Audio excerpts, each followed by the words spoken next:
Hey, welcome everyone. This is Ryan, aka Salos. Just wanted to show you guys, or talk to you rather, a little bit about the Planetside 2 patches that went through today. A couple things were done with that patch. A couple of major things actually.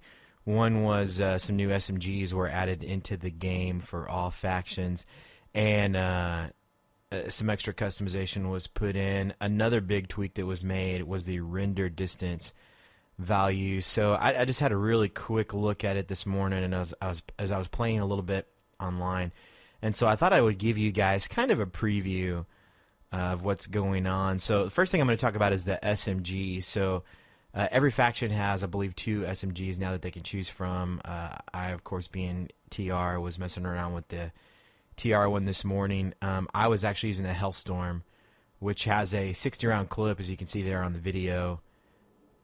It's extremely powerful up close. The distance was okay. You could see a little bit as I was kind of zooming down the sights. I was able to get a little bit better accuracy, but honestly, the best way to use this thing is to just get up in somebody's face. So I played it exclusively on the Light Assault class. It is available to other classes, and the filters actually work now. That's another thing that they changed in the patch, was that when you're searching for SMG specifically, it's going to show up for the right classes. So you can check just Infiltrator as a filter, and it'll show you all the guns that are available for Infiltrators. You don't have to dig around and spend some station cash and then realize that it doesn't work for the class that you use it for. As far as we know, everything is accurate. They also created or corrected some issues with some scope settings that made it difficult to see people. Some of the night scopes were having problems with SMGs. So the night vision works correctly now on SMGs. There's some other bugs that were involved with some scope stuff that they were able to fix. Vehicle-wise, the optics are fixed. There was a problem where optics would stay, like if you switch from gunner to driver seats in a few vehicles. So that was corrected. A lot of UI updates on this patch, so you can see outfit kills in chat now. You can see hotspots for continents that you're not on. They fixed the color scheme, so you're just going to see blue and red now on the little pie chart if you're using the ally enemy HUD color scheme. So instead of trying to show 2 shades of red, it's just going to be 1 big shade of red. That may represent a couple of factions. It may just be one.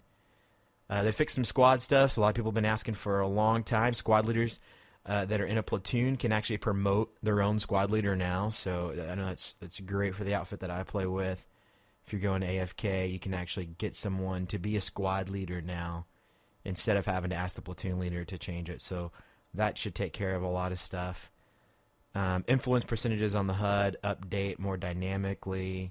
There were some generator icons where some icons were starting at purple. That's been fixed.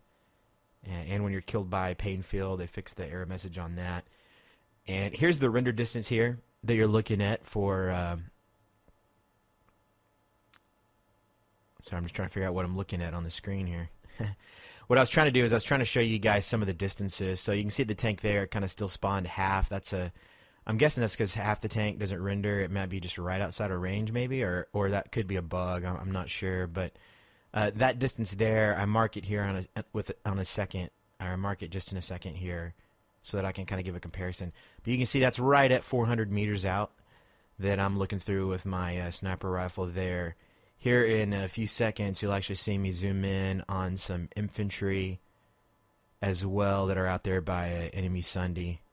Yep, there that is. So there'll be a guy on the ground here in a few seconds. So pretty good distance for snipers. I don't remember what it was before. There's a guy.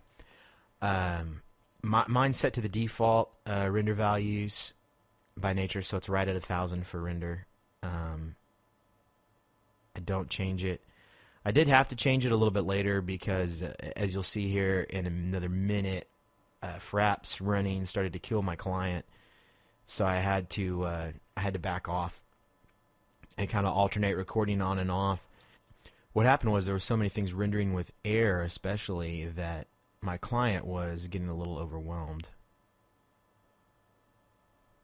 So you can kind of see the rendering distance there of the air that's in the sky, it's rendering very, very far off. It actually caused me a few frame rate issues, as I mentioned before.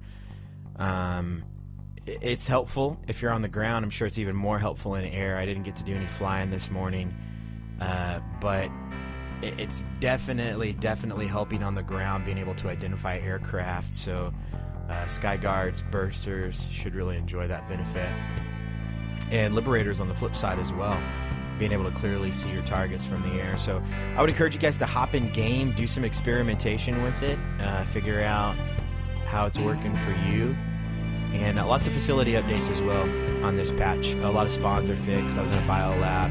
You can see they added some windows into the teleport rooms. The doors are working. So a lot of facility fixes as well. All in all, seems like a pretty good patch. I'm excited about getting back in and being able to play. Have some fun in Planetside 2. So thanks for tuning in. Any comments you have, feel free to put them below. If there's anything else in Planetside that you want to see, questions about classes, bases, particular vehicles, weapons, post them in the comments or shoot me an email or Twitter or Facebook, whatever, and I'll be sure to get back to you on that. We'll see what we can do. I've been Salos.